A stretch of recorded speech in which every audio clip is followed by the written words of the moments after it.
We have a very elaborate observation tool, the political parties agents checklist, which is a very elaborate observation tool to guide parties. What are you looking at when you go into the polling station?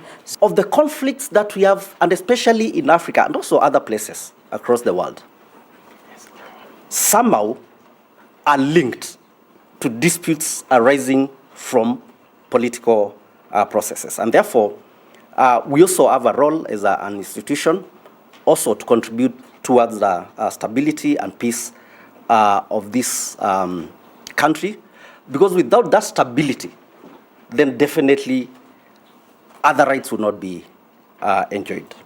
For us, we are focused. We would like to deliver the election. We did it in 2013, we did it in 2017, and we are seeing something better. With your support, we believe that we are going to have a credible election, and we are going also to have a peaceful election.